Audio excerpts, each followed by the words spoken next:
want to talk today is I had a question about how to overcome a fear. So it could be fear of failure, fear of public speaking, as I've had, fear of dogs, fear of driving. It could be anything really, fear of judgment, looking silly. Because if you think about it, a fear of judgment is often why some people drink or eat. So they'll eat certain foods because they're offered it, because their fear of hurting someone else's feelings, saying no.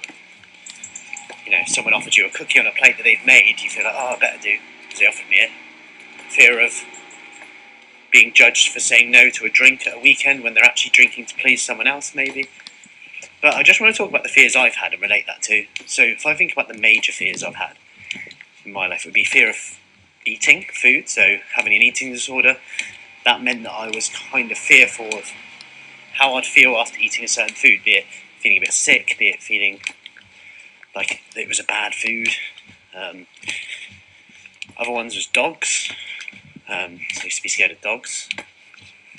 Fear of driving for a period of time, like slight anxiety around that, maybe due to being in an accident. But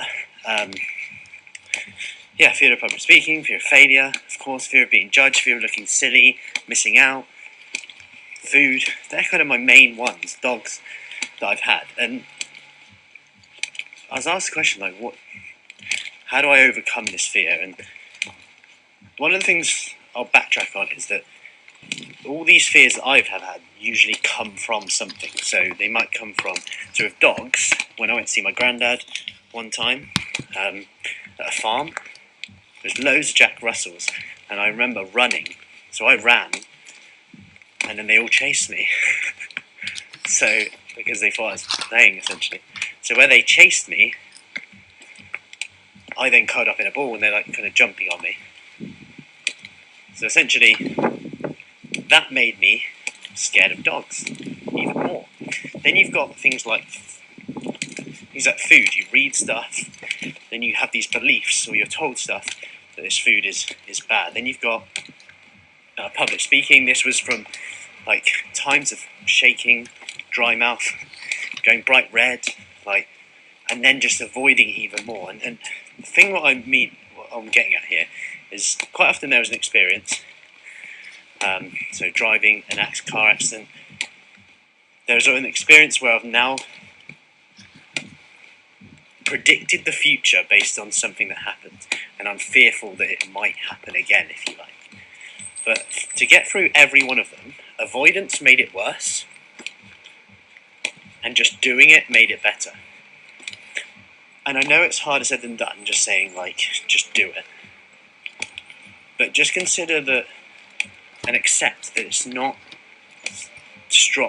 different, not a problem, and not different to have some fear and do something.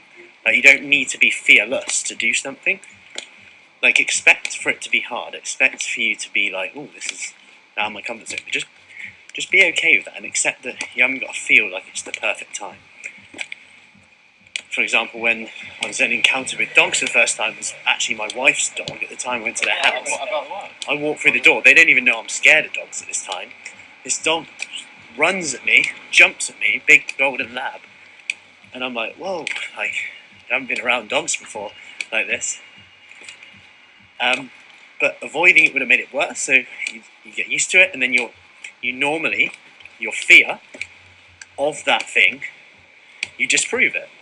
It's a bit like bad food. So something I tell some of the ladies, if they've got a certain relationship with a food, so maybe a type of food they believe makes them fat, so they have to give it up. But ultimately, the giving up can sometimes cause the binge. So what I say to them is, have a list of forbidden foods or bad foods, rate them on most bad to least bad, if you like, and the ones that you think are kind of bad, just try and add them in slowly each day. Maybe pick one, have a little bit each day. And then at the end of the week, see if it made you fat or not. Because you'll find that you'll start disproving these beliefs that you have over time. And then you can start to question your thoughts.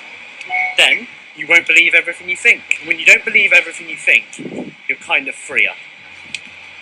Hope that makes sense. So essentially, in a nutshell, how do you overcome fear? Well, unfortunately, the only way to do it is to do it and face them. Because avoiding them will only make it bigger. Public speaking, like I said, I used to get literally like panicking just thinking about it. Rescue remedies, all those stuff. Yeah, I hate it. I even called in sick sometimes at university, or just didn't turn up. So I got to postgraduate level where I just paid £8,000 for my education, and if you avoid that, you fail. I'm not going to do it then. But yeah, hope that helps. Any questions, let me know. I hope that helps. Just wanted to share that. And if you need any other help at all, let me know. We have a 4-week Kickstart program for ladies over 40 starting very soon. So if you want more details on that, drop me a message because there's not that many spaces. That's in Devizes, Marlborough or Burbage. Cool. So have a good day and speak soon.